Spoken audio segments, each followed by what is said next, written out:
आणि तो जिवंत आहे, तो ऐकतो. बायबल सांगतं की ऐकू येत नाही इतका माझा कान मंद नाही. आमच्या देवाचा कान मंद नाही, त्याला ऐकायला अशी गोष्ट नाही.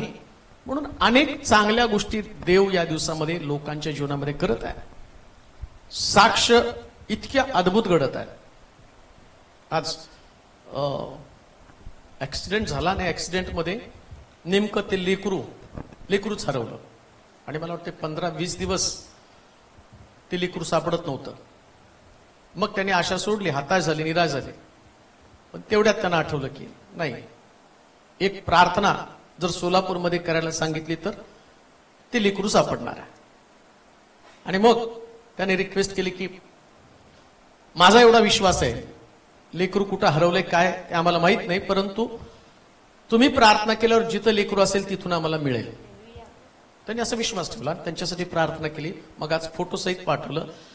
ते लेकरू एका भिकाऱ्याकडे होतं आणि त्यांचं लेकरू त्यांना परत मिळालं 20 दिवसानंतर. सापडत नाही, भिकारी कशाला लेकरं देतील, परंतु देवाला सर्व काही शक्य आहे. म्हणून लक्षात ठेवा, ज्याच्याकडे तुमचं लक्ष आहे तो जगातला असाधारण अशा प्रकारचा देव आहे, त्याची तुलनाच होऊ शकत नाही. म्हणून जगामध्ये मनुष्याला जर काय मिळवायचं असेल तर फक्त देव, बाकी काहीच मिळवू नका. या सगळ्या तुमच्याकडच्या गोष्टी आहेत ना, त्या नष्ट होणार आहेत. देवाचं अस्तित्व कधीच नष्ट होत नाही, कधीच नाही. आणि माणसाच्या जीवनामध्ये पीडा असण्याचं कारणच देव नाही. देव असला तर कशाला तुमच्या जीवनात पीडा येणार आहे? बरं, पीडा जरी आल्या तर काढणारा तोच आहे ना. जग निर्माण केलं, शरीर निर्माण केलं, जगातली प्रत्येक वस्तू त्याची निर्मिती आहे. मग तो जर इंजिनियर आहे तर त्याला फॉल्ट पण माहिती आहे. पण प्रॉब्लेम काय होतं माहिती का, आम्ही फॉल्ट शोधण्यासाठी दुसरेच मार्ग तपासत बसतो. जसं रक्तस्रावी स्त्रीनं काय केलं, रोग त्या वैद्यांकडे गेल्याने हाल करून घेतले. जगाकडे जाल तर हाल होणार आहे. म्हणून देवाकडे जाणं गरजेचं आहे. देवाची स्तुती असो. चर्चच्या बांधकामासाठी एवढं अद्भुत प्रभू सहाय्य करत आहे. छोटीशी मुलगी आराधना आली नाही वाटतं ती, परंतु परवा आली का नाही, छोटीशी, तिने प्रत्येकाकडनं पैसे घेऊन त्यानंतर जे काही तिची रिलेटिव्ह आहेत घेऊन जमा करून तिला गडबड झाली आणि तिची सगळी पॉकेट मनी आणून दिली चर्चच्या बांधकामासाठी. त्याचप्रमाणे अनिता सिस्टर बिचारी, ती पण, मला ते परिवार, जेव्हा त्यांची आई होती ना त्यावेळेस त्यांचा प्रचंड विश्वास होता. मला आठवतं की घर विकल्यानंतर 11 लाख रुपये त्यांच्याकडे काहीतरी त्यावेळेस आले होते आणि त्यांनी ते घराची सगळी रक्कम, त्यांना माहिती की आता याच्यानंतर पुढे आमच्याकडे काही नसणार आहे, पण तेव्हा त्यांनी ते 1 लाख रुपये चर्चसाठी दिले होते त्यावेळेस. मग त्यानंतर आता ही लेकरं कमवणं आणि खाणं एवढंच त्यांचं जीवन होतं, कमवायचं आणि खायचं.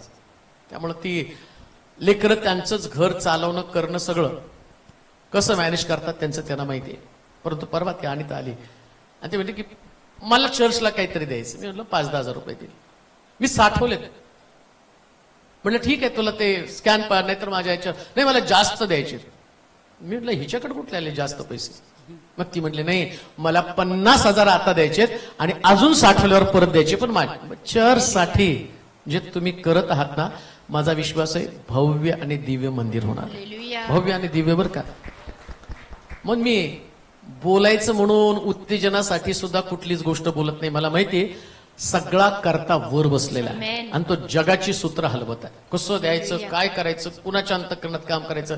आपले जे वसईचे लोक जे आपल्या फेवरमध्ये आहेत, ज्यांना आपल्या मंडळीचं ओझ आहे, आणि त्यांनी परवा फोन करून सांगितलं की या, आम्ही डोनेशन जमा करून ठेवलेलं आहे, मला येता येत नाही, तुम्हीच या, कॅश पाठवता येणार नाही. मग पोरांना पाठवलं. 2 लाख रुपये देणार होते, पण तिथे गेल्यावर देवाने त्यांच्या अंतःकरणात काम केलं, 3 लाख रुपये दिले. म्हणजे प्रभू बरोबर कुठून कसं देतो. आपली गरज खूप मोठी आहे, खूप मोठी, मी तुम्हाला सांगणार नाही, परंतु माझा देव पुरवठा करत राहणार आहे आणि त्याच्यावरती माझा विश्वास आहे. लोक अगदी मनापासून द्यायला लागले की घ्या तुम्ही देवाच्या मंदिरासाठी घ्या. आणि जेव्हा हे चर्च बांधून पूर्ण होईल ना, तेव्हा ज्यांनी पेरलं त्यांच्याकडे फार मोठ्या साक्षी असणार आहेत. हालेलुया. फार मोठ्या साक्षी असणार आहे बरं का. साध्या सुद्धा साक्ष नसतील, ते किती पण लांब असतील, परंतु प्रभू त्यांना सांगेल. अजून तुम्हाला किती साक्ष सांगावं कळत नाही का. मी तुम्हाला सांगितलं की एक बहीण होती आणि तिने तिचं घर बांधायचं होतं, तर घर घ्यायचं होतं तिला, परंतु ती म्हटली पहिले चर्चला द्यावे, परमेश्वराच्या मंदिराला द्यावं. मग तिने 50,000 रुपये तिच्या घरासाठी घरातलं काढून तिने चर्चला पाठवलं. आणि मला वाटतं 10-12 वर्ष काहीतरी फॅमिली प्रॉब्लेम होता आणि आई वडील त्याने तिला म्हटलं आमच्या घरी यायचं नाही, आमचा उंबरा चढायचा नाही. ते म्हटले घराच्या बाहेर टाकून दिले मला. पण ती रडत होती आणि त्या दिवशी तिने ते पैसे दिले आणि मला ती सांगताना रडत होती की मला खूप जायची इच्छा आहे माझ्या घरी, माझी आई माझे वडील त्यांना भेटायचं, पण ते मला घरात येऊ देत नाही. मग ती रडत असताना मी देवाजवळ प्रार्थना केली, देवा हिने तुझ्या मंदिरासाठी पेरणी केलेली आहे, नाती निर्माण करणं, तुटलेली नाती जोडणं हे तुझं काम आहे. तू असं काहीतरी कर की तिला त्या घरामध्ये लोकांनी स्वीकारावं. आणि मग तशी प्रार्थना केली आणि काल तिचा मेसेज आला. 15 वर्षानंतर माझ्या वडिलांनी आईने मला घरामध्ये बोलवलं. म्हणून म्हटलं जसं मंदिराचं बांधकाम पुढे सरकल तसं मिरॅकल्स पुढे सरकत राहणार आहे, चमत्कार पुढे सरकत राहणार आहे. म्हणजे होतं की हे मला लोक वेड्यात काढत असतील, एवढं सगळं सुंदर चर्च असताना अजून हा बाबा नवीन काय काढायला लागला. पण नवीन काढण्यामागं नवीन आशीर्वाद आम्हाला मिळावे आणि सगळ्यात जास्त आशीर्वाद मंदिरामध्येच आहेत. मंदिरामध्ये, बाकी कुठं तुम्हाला सापडणार नाही. हालेलुया. तुम्ही कुठं पण हे करा पण तुम्हाला आशीर्वाद सापडणार. पण मंदिरामध्ये जे काही इतकं सुंदर अभिषेक, इतके मोठे आशीर्वाद आहे, असं लिहिलंय त्या काळामध्ये इस्रायल लोक जे फारोच्या गुलामगिरीमध्ये राहत होते ना, परंतु दास्यत्वातनं बाहेर आल्यावर परमेश्वर त्यांना म्हटला की आता मला कंटाळा आला तुमच्या बरोबर असं फिरण्यासाठी. त्याच मोशेला म्हटलं त्यांना सांग काहीतरी आता बांधकाम करायचंय. तर असं लिहिलं, स्त्रिया आणि पुरुष जे गुलामगिरीतनं बाहेर आले होते, तर त्या स्त्रियांनी एवढं आणून दिलं, एवढं आणून दिलं की तो मोशे म्हटला आता बंद करा. कारण बायका जे आणत होते ते नवऱ्याला माहित नव्हतं आणि नवरे जे आणत होते ते बायकांना माहित नव्हतं. इतकं अद्भुत. मग त्या काळामध्ये जे घडलेलं आहे, तर त्याचा परिणाम काय झाला माहिती का, आज जगामध्ये सगळ्यात समृद्ध इस्रायल राष्ट्र आहे. का? कारण त्यांनी मंदिराकडे लक्ष पुरवलेलं आहे. म्हणून लक्षात ठेवा, जर तुम्हाला चांगलं घर पाहिजे ना, तर चांगलं मंदिर बांधलं पाहिजे. हालेलुया. चांगलं घर पाहिजे, ऐका. आणि आपल्या सगळ्यांचे घर हे चर्च बांधण्याच्या अगोदर पूनम कसलं घर होतं, बंडल नाही का, 2,65,000 का किती, 30,000चं घर होतं. आणि तिने घेतल्यावर मी म्हटलं काय विडी बिडी कसलं घर घेतलं, बसकं काय त्याच्यात काय नाही, पण एकदम ते सगळं चोर सुद्धा खिडकीतनं शिरला आणि ते हे काढून घेतलं गळ्यातलं, असलं घर होतं. पण जेव्हा मंदिर बांधून पूर्ण झालं, आज त्यांच्याकडे घर आहे आणि बिल्डिंग पण आता पूर्ण होईल. त्याचं उद्घाटन लवकर आपण करणार आहोत. त्यास तुम्हाला दिसेल की देवाच्या घरासाठी पेरणी केलेल्या लोकांना किती अद्भुत आशीर्वाद मिळतात. मला त्या विषयावर जायचं नाही. मला आज एक गोष्ट तुम्हाला शिकवायची, मोहरीच्या दाण्या एवढा विश्वास, असं लिहिलंय शास्त्रामध्ये. मोहरीच्या दाण्या एवढा जर विश्वास असेल, लुकाचं शुभवर्तमान 17वा अध्याय आणि त्याची 1 पासून 6 पर्यंतची वचनं वाचणार आहोत. लुक शुभवर्तमान 17वा अध्याय 1 ते 6 वचन. मग त्याने शिष्यांना म्हटले, अडकाईने येऊ नयेत, अडखळणं येऊ नये, हे अशक्य आहे, हे अशक्य आहे. परंतु ज्याच्यामुळं ती येतात त्याची केवढी दुर्दशा त्याची होणार, केवढी दुर्दशा होणार, त्याने या लहानातील एकाला अडखळण करावं, यापेक्षा त्याच्या गळ्यात मोठ्या जात्याची तळी घालून त्याला समुद्रात टाकावं. यात त्याचे हित आहे. तुम्ही स्वतः सांभाळा. तुझ्या भावानं तुझा अपराध केला तर त्याचा दोष त्याला दाखव. आणि त्यानं पश्चाताप केला तर त्याला क्षमा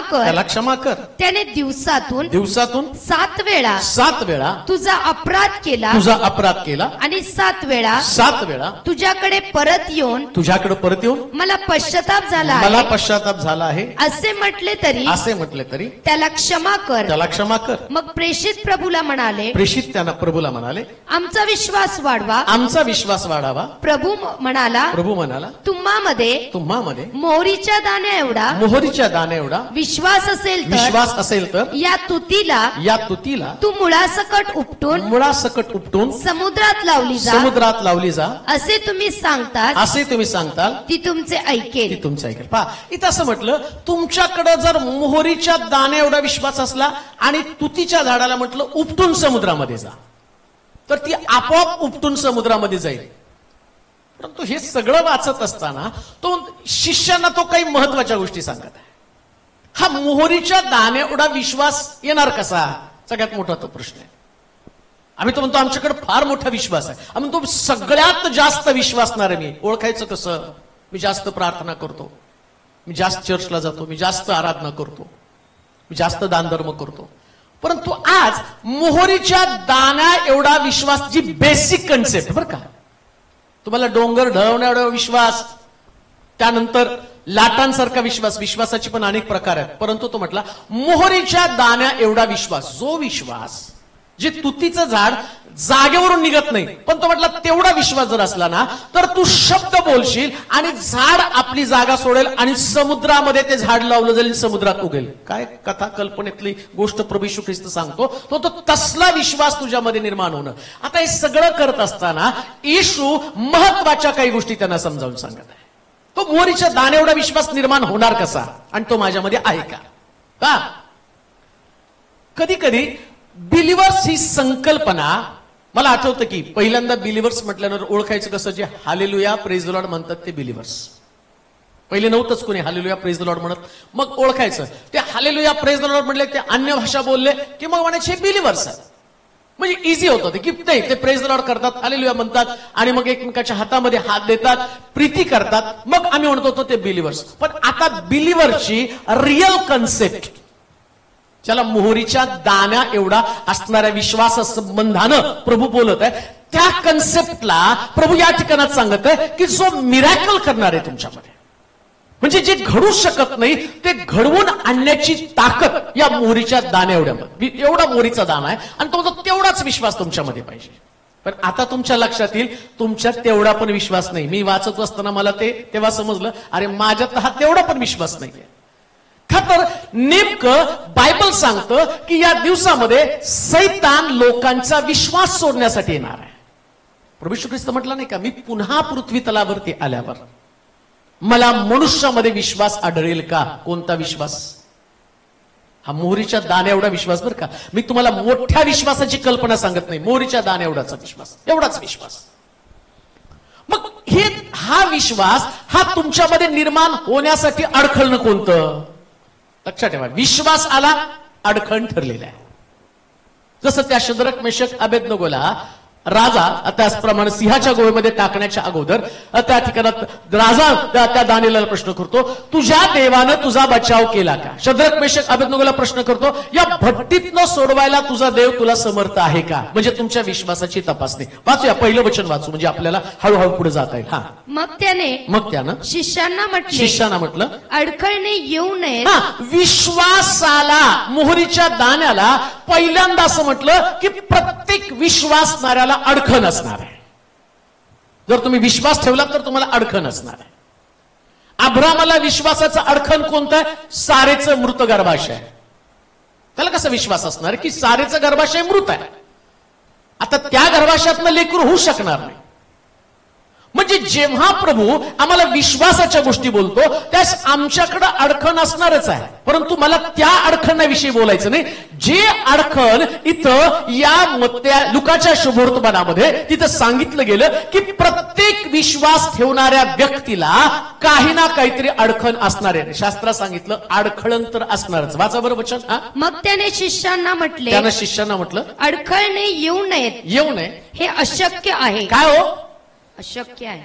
आणि सगळे लोक माझं अडखळण जावं, मला अडखण येऊ नये म्हणून पाळक साहेब प्रार्थना करा. पण येशू त्या ठिकाणामध्ये सांगतो अडखळण येणार नाही असं होणारच नाही, अडखण येणारच आहे. जर विश्वास धरतो तर अडखण येणारच आहे. मग काय म्हटला की तुम्हाला अडखण येणारच आहे. पुढे परंतु ज्याच्यामुळं ती येतात. अडखळण येतं, पण कोणामुळे येतं? तो म्हणतो ज्याच्यामुळे येतं. म्हणजे अडखण तुम्हाला कोणामुळे येणार आहे? व्यक्तीमुळं. लक्षात घ्या, कोणामुळे अडखण येणार आहे? व्यक्तीमुळे. मग ती व्यक्ती तुम्हाला अडखण करते कशी? परवाचा पण एक संदेश मी युट्यूबला टाकला आपण, नाही का, परमेश्वर माझा वाटा. आणि तो संदेश बऱ्याच लोकांचे एवढे रिप्लाय आले, ते म्हटले की या अँगलने आम्ही कधी विचारच केला नाही. परमेश्वर पण वाटा, परमेश्वर पण हिस्सा असतो, या अँगलने आम्ही कधी विचारच केला नाही. आज विश्वासणाऱ्या व्यक्तीला पुन्हा एकदा देव हलवत आहे वाचनाच्या द्वारे, आणि माझा विश्वास आहे हे वचन ज्या लोकांकडे जाईल ना, त्या प्रत्येक व्यक्तीची विश्वासाची संकल्पना बदलून जाणार आहे. जी विश्वासाची संकल्पना आम्ही करून ठेवलेली आहे. कोणती संकल्पना? मी दर रविवारी चर्चला जातो, मी प्रार्थना करतो, मी वचन वाचतो, मी लोकांना शुभवर्तमान सांगतो, म्हणून मी विश्वासणार आहे. तो म्हणतो नाही, तुम्ही विश्वास ठेवता तर तुमच्या विश्वासाला अडखण होणार आहे. कोण अडखण करणार आहे? एक व्यक्ती असणार आहे. कोणीतरी एक व्यक्ती तुमच्या विश्वासाला अडखण करणार आहे. ती व्यक्ती तुमचा विश्वास तुमच्यापासून काढून घेणार आहे. आता व्यक्ती तुम्हाला समजेल, बायबल जसं वाचाल तसं तुम्हाला कळेल. अब्रामाला देवाने सांगितलं की मी तुझी संतती आकाशातल्या तारेप्रमाणे करेल आणि सारेपासून तुला मुलगा देईल. साऱ्यानेच अडखण केलं त्याला. ती म्हटली मी म्हातारी झाली, मला काय लेकर होणार आहे, मग तू काय कर, हगार घे. हगारेपासून म्हणजे अडखण कोणी केलं? त्याची बायको आहे का नाही? आणि येशू पण काय म्हणतो? अडखण येणार नाही असं होणार नाही. मग लक्षात ठेवा, तुमच्या जवळची व्यक्ती, मग ती तुमच्या परिवारामधली असेल, कदाचित ती चर्च मधली असेल, कदाचित तुमच्या जवळची व्यक्ती असेल, कदाचित ज्याच्यावर तुम्ही विश्वास ठेवता ती व्यक्ती असेल, पण त्या व्यक्तीच्या द्वारे तुम्हाला अडखण होणार आहे. बायबल मधनं प्रूव्ह करून दाखवतो. प्रभू येशू ख्रिस्त पेत्राला म्हणतो की थोड्या वेळानं मनुष्याचा पुत्र धरून दिला जाणार आहे पापी लोकांच्या हातामध्ये. त्यास पेत्र काय म्हणतो? मी तुम्हाला मरू देणार नाही. मग येशू काय म्हणतो? अरे सैताना, म्हणजे अडखण येशूला वधस्तंभी जाण्याचं कोण होतं? पेत्र. तसं तुम्हाला अडखण होणार आहे. जेवढा तुम्ही विश्वास धराल तेवढं तुम्हाला जास्त अडखण ठरणार आहे. जसं पवित्र आत्मा देव त्याच्या व्यक्तीला, ऐका, समजा देव स्वर्गामध्ये, आता देवाला पृथ्वी तलावरती काम करायचंय, मग पृथ्वी तलावर काम करायचं, मग तो काय करणार आहे? मला धरणार, चला मनोजच्या द्वारे मला काम करायचंय. मग आता देवाच्या कामाला विरोध करण्यासाठी सैतान पण आहे. मग सैतान काय करणार आहे? जर त्यानं मनोजला धरलं तर तो सूरजला धरेल. मनोजला नाही धरलं, मला धरलं कुणी? येशूनं, देवानं धरलं. मग तो काय करेल? तो ठीक आहे, त्याच्या जवळचा व्यक्ती कोण आहे? सूरज आहे. सूरज म्हणजे सगळेच जवळची, बरं नाही तर मग काय, सूरज जवळचा आहे, मग आमचं काय? एक व्यक्ती असतो की तो म्हटलं ठीक आहे, हा जवळचा आहे ना. मग या व्यक्तीला कळणार पण नाही, मनोजला नाही कळणार की सूरज मध्ये त्यानं काम करायला सुरुवात केली, आणि तो काय करतो? त्या व्यक्तीला वापरून घेतो. आता येशू काय म्हणतो माहिती का? अडखळण तर येणारच, पण ज्याच्यामुळे हे अडखण येणार त्याची केवढी दुर्दशा होणार. ऐका,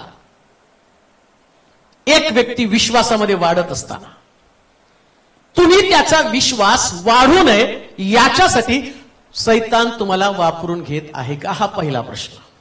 ऐका बरं का, शास्त्र काय सांगतं? अडखळण तर येणारच. मग तुमच्या घरामध्ये तुमचा नवरा पण तुम्हाला अडखण करणार आहे, कधी कधी त्याचा ताबा घेईल. मग त्याचा ताबा घेत असताना आता येशू काय म्हणतो? तुम्हाला तुमच्या घरातनं, शास्त्रात लिहिलं बरं का, तुमचेच लोक तुम्हाला धरून देतील. हे पण तुमच्या लक्षात आहे का नाही? तुमचे लोक, तुमचे प्रिय लोक तुम्हाला धरून देणार. मग धरून देणारा कोण असेल? कदाचित अशी व्यक्ती तुमच्या घरामध्ये असेल की ती तुम्हाला अडखण करणार आहे. अशी व्यक्ती तुम्ही जिथं काम करता, कदाचित तुम्ही बिलिव्हर्स आहात आणि बिलिव्हर्स लोकांमध्ये पण एक अडखण करणारी व्यक्ती असणार आहे. सांभाळा. मोहरीच्या दाणे उडा विश्वास तुमच्यामध्ये निर्माण होत असताना तिथं असं म्हटलं, कोणी तर तुम्हाला अडखण करणार आहे. पण आता येशू काय म्हणतो? हे अडखळण तुमच्यापासून जाईल अशी अपेक्षा पण धरू नका. मग काय येशूनं त्या ठिकाणामध्ये पेत्र म्हटला आणि मी तुला मरू देणार नाही. मग येशूनं त्या ठिकाणामध्ये या पेत्रापासून स्वतःला अलिप्त केलं का? त्याला माहिती होतं यहुदा मला 30 रुपयाला धरून देणार आहे. मग त्याने यहुदाला जीव दिला नाही का? आपल्या पंक्तीला बसवलं नाही का? त्याला माहिती होता हा व्यक्ती अडखळण आहे, तरी सुद्धा त्यानं त्याचे पाय धुतले. ऐका, त्याला माहितीये की हा व्यक्ती माझ्या मिनिस्ट्रीला, माझ्या सेवेला, माझ्या विश्वासाला अडखण करण्याचं काम करणार आहे, पण तरी सुद्धा हा येशूचा शिष्य बनून राहिला आणि येशूनं त्याला आपला शिष्य म्हणूनच ठेवलं. का? कारण जे तो शिकवतो तो प्रॅक्टिकल आपल्या जीवनामध्ये त्याने अनुभवलेलं आहे. आणि तुम्हाला आणि मला या पृथ्वी तलावर राहत असताना अशाच प्रकारचं युद्ध करावं लागणार आहे. तुम्हाला अडखण येणारच आहे, तुम्हाला अडखण येणारच आहे. परंतु ते अडखण होत असताना तुम्ही कोणासाठी अडखण बनवू नका. तुमच्यामुळं कोणाचा विश्वास कमजोर व्हावा, कोणाची प्रार्थना कमी व्हावी, कोणी आणि प्रभूमध्ये वाढण्यासाठी अडखण व्हावं. कारण तो मोहरीच्या दाणे एवढा विश्वास तुमचाच निघून चालला, त्या व्यक्तीचा नाही चालला. प्रभू त्याला कृपा पुरवेल. समजा या ठिकाणामध्ये मी म्हटलं ना, सूरज मला सैतानाने त्यांचा ताबा घेतला, सूरज मला अडखण करायला. आता अडखण करणारा व्यक्ती अडखण करणार. जसं पेत्र म्हणतो की माझ्या जीवनामध्ये एक काटा आहे, तो काढून टाक. त्याच येशू काय म्हणतो? माझी कृपा. म्हणजे अडखण असल्यावर देवाची कृपा माझ्याकडे असते, त्या व्यक्तीकडे कुठं कृपा आहे? मग त्या व्यक्ती संबंधानं काय म्हटलं वाचा बरं. परंतु ज्याच्यामुळं ती येतात त्याची केवढी दुर्दशा होणार. अडखळण येणार. बेसिक ठेवायचा. तुम्ही विश्वास ठेवला. किती विश्वास? किती विश्वास? मोहरीच्या दाणे. विश्वास एवढा ना अडखण भलं मोठं. किती मोठं माहिती का? तो म्हणतो तो अडखण करणाऱ्या व्यक्तीला जात्याची तळी घाला, म्हणजे बुडणार बी नाही तो लवकर. इतकं मोठं अडखण असणार आहे. एवढं मोठं अडखण तुमच्यामध्ये येणार आहे. मग आता तो काय म्हणतो? हे अडखण तुमच्याकडे येणारच आहे, हे कायम डोक्यामध्ये ठेवा. म्हणून कुरकुर पण करू नका बरं का. हा व्यक्ती मला अडखण आहे, तो व्यक्ती मला अडखण आहे. अरे शास्त्रात लिहिलंय ना, तुझा विश्वास मोहरीच्या दाणे एवढा ना. मग मोहरीच्या दाणे एवढा. आता मी फक्त तुम्हाला मोहरीच्या दाणे एवढा विश्वास सांगतो. मी तुम्हाला सिंहाच्या गोळीतला नाही विश्वास सांगत, मी तुम्हाला भट्टीमधला विश्वास नाही सांगत. मी तुम्हाला बेसिक छोटासा विश्वास, आणि छोट्याशा विश्वासाला, मोहरीच्या दाणे एवढ्या विश्वासाला अडखण ठरणारच आहे. ते अडखण तुमच्यामध्ये असणार आहे. मग अडखळणाची चर्चा पण करायची नाही. येशूनं स्पष्ट सांगून ठेवलं, अडखळण तुम्हाला येणारच. मग कोण अडखण आणणार? ज्याच्यामुळं. आता वाचा.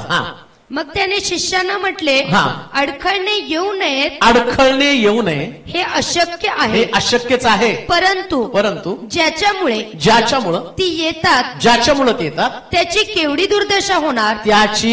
केवढी दुर्दशा होणार.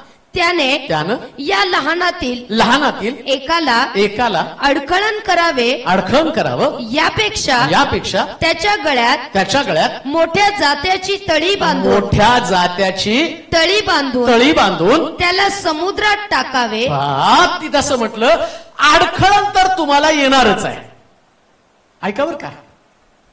एक तर तुम्ही कोणीतरी तुम्हाला अडखण करत आहे, किंवा तुम्ही कोणाला तरी अडखण करते. दोनच व्यक्ती तुम्ही आहात. एक तर तुम्हाला कोणी, बायबल अगदी स्पष्ट चित्र दाखवतो बरं का. मधला व्यक्ती नाही, मी न्यूट्रल आहे, मी कुणाला अडखण पण करत नाही आणि मला पण कोणी अडखण करत, असं होणारच नाही. याचा अर्थ तुम्ही मेलेले मडे आहेत. तुम्हाला पण कोणी अडखण करत नाही, तुम्ही पण कोणाला अडखण करत नाही. तुम्ही दोन पैकी एक व्यक्ती आहात. ओळखायचं कसं? मला अडखण होत आहे का मी कोणाला अडखण होत आहे? पुन्हा मी येतोय तिथं, तुमच्यामध्ये मोहरीच्या दाणे एवढा विश्वास आहे. कारण सगळं खाली वाचल्यावर, ते सगळं सांगितल्यावर, खाली वाचा बरं, मला वाटतं 5 वचन. मग प्रेषित प्रभूला म्हणाले, आमचा विश्वास वाढवा. प्रभू म्हणाला, तुम्हामध्ये मोहरीच्या दाणे. आता बघा, येशू जे बोलतो अडखण येणार, आणि यांचं बोललं काय? आमचा विश्वास वाढवा. म्हणजे हे सगळं कशाच्या संदर्भात आहे बरं? आता येशू विश्वासासंबंधानं बोलताना तो म्हणतो आमचा विश्वास वाढा. तो म्हणतो विश्वास वाढणं बाजूला ठेवा, मोहरीच्या दाण्या एवढा विश्वास असला पाहिजे. तर तिची सुरुवातच तिथं असणारे अडखळण. मोहरीच्या दाण्या एवढा विश्वास, अडखण असणार. मग पती पत्नीला करेल, पत्नी पतीला करेल, भाऊ भावाला करेल, सासू सुनेला करेल, सून सासूला करेल, मित्र मित्राला करेल, पाळक तुम्हाला करेल, तुम्ही पाळकाला कराल. मला पण सोडणार आहे का? मी पण कुणाला तरी करणार आहे, कोणी मला करणार आहे. आता ही कन्सेप्ट समजत असताना तो काय म्हणतो, समजा तुमच्यामुळं कोणीतरी अडखळला, तुमची माझी दुर्दशा केवढी होणार. बोलतोय काय? मोरीच्या दाणे एवढा विश्वास पाहिजे काय तुमच्यामध्ये? मोरीच्या दाणे एवढा विश्वास. मोरीच्या दाण्यावरच्या विश्वासासंबंधाने बोलताना तो म्हणतो तुम्ही कोणाला अडखण करणं. कोणाला? लहानातल्या एकाला. कोणाला हो? लहानातील एकाला. मोठ्या लोकांचं तर बाजूलाच काढलं त्यांनी. सुरुवातच करताना काय म्हटलं? लहानातील एकाला. म्हणजे येशू ख्रिस्ताच्या दृष्टिकोनातलं लहानातली लहान व्यक्ती सुद्धा त्याच्यासाठी महत्वाची आहे. हालेलुया. मोरीच्या दाणे एवढ्या विश्वास संबंधानं बोलतोय बरं का.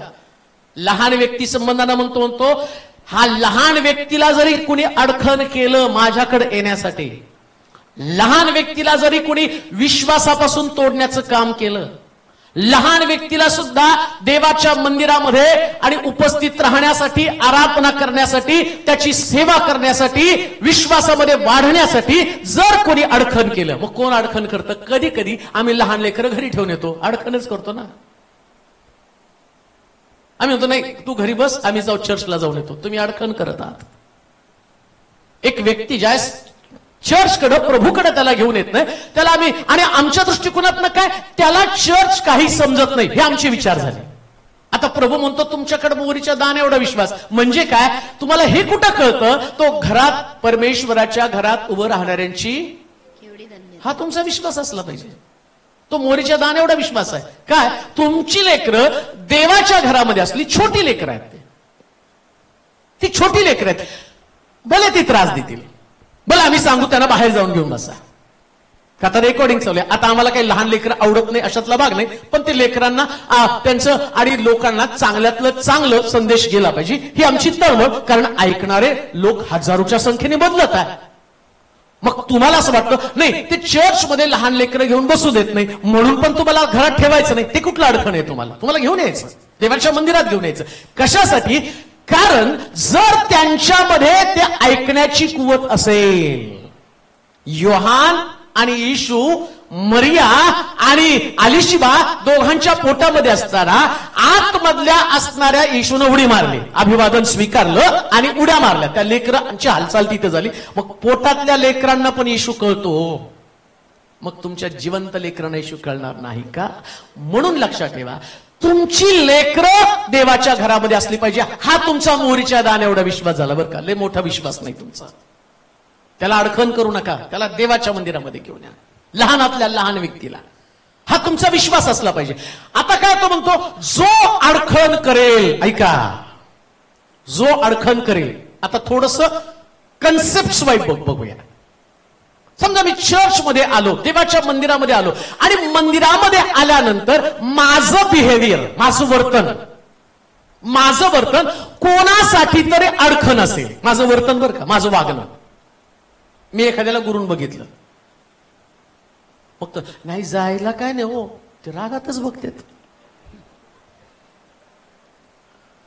ते माझ्याकडेच बघतात, रागातच बघतात.